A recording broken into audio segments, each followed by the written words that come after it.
This episode is sponsored by cruiseline.com, where you can review cruise prices using easy-to-use cruise search. Well, hello there, cruisers. So there you are, on deck, sun slowly setting, the sky a brilliant mix of yellow, orange, and red, a gentle breeze blowing through your hair, the hectic noise of the rat race fading away, left on shore. Ah, how could the scene get any better? Well, you could put an ice cold drink in my hand, that's how. Now we're talking. So here's the deal. Drinks and cruising go together like peanut butter and jelly. Maybe better. Okay, definitely better. But drinks on a cruise can be pretty costly, and that, my friends, is the definition of a buzzkill. But we're here with some solid tips for getting that drink in your hand without breaking the bank. First, let's talk about the elephant in the room. The old, I'll just sneak it on board routine. Yeah, people do it, and there's a lot of articles and videos about it, but we're not going to cover that. If that's what you came here for, feel free to click away. No hard feelings, we get it. Before you go though, know that many lines have policies that say you can be kicked off the ship for trying to sneak alcohol on board. But in practice, that's unlikely, and we've never seen or heard of that happening. More likely, your booze will be confiscated until the end of the cruise. That, and you'll have to deal with the embarrassment of sorting it all out. And believe me, it's embarrassing. Now, onto the tips. We just talked about sneaking alcohol on board, but maybe you don't have to be sneaky. On many lines, you're allowed to bring your own wine. That's right, there is such a thing as a wine allowance. Now that's my kind of allowance. And at the time we filmed this episode, most major lines allow 1 to 2 bottles per stateroom. Norwegian will charge you $15 per bottle for corkage, so it's better just to buy it on board if you're cruising with Norwegian. Always be sure to check your cruise line's website on their wine policy before you make a decision.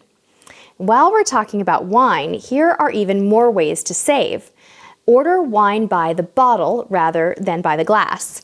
It's almost always cheaper, and you can always pop the cork back in and take it back to your cabin, or have your dining staff label it and serve it to you again the next night at dinner.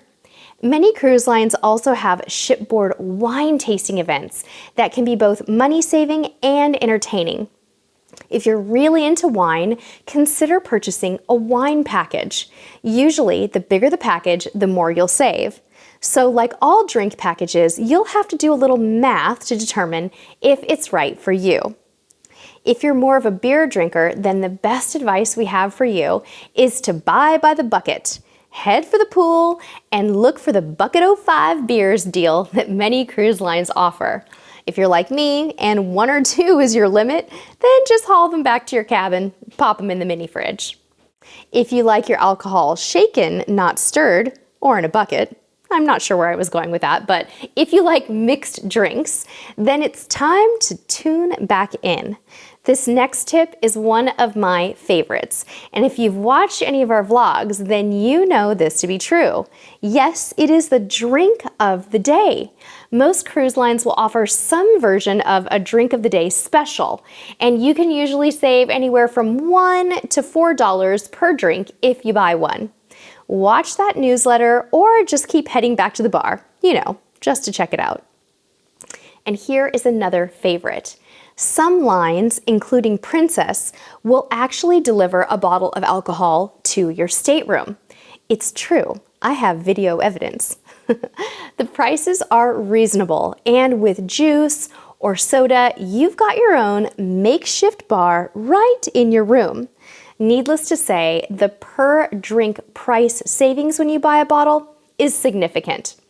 All right, let's move on to our last tip. It's probably the most obvious, but it can also be the most confusing. It's the grand poobah of drink savings. Yes, I'm talking about drink packages.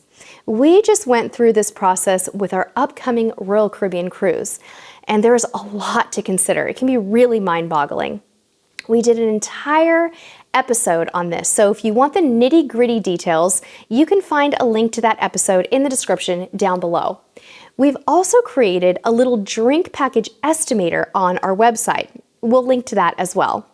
The bottom line is you have to do some math to determine if a drink package is right for you and your cruising party. Our drink package estimator will help you get a ballpark idea. But there are other things to consider as well. We decided to get a drink package for our cruise, but I kept an eye on the prices and it paid off. I saw the drink package price go down, way down, so I immediately contacted Royal Caribbean and they were happy to adjust the charge. So there's a little bonus tip for you. Always watch the prices on your cruises packages even after booking. You never know, you might just be able to save a little tiny bit more money. Okay, my friends, that does it for this one. We hope that this has been super helpful for you. If you have your own tips, drop them in the comments below. You can never have too many cruise tips, right? Oh, and our question of the day is, how do you save money on drinks when you cruise? We know we've missed some tips today, so we want to hear yours. Until next time, friends, we'll see you on the high seas.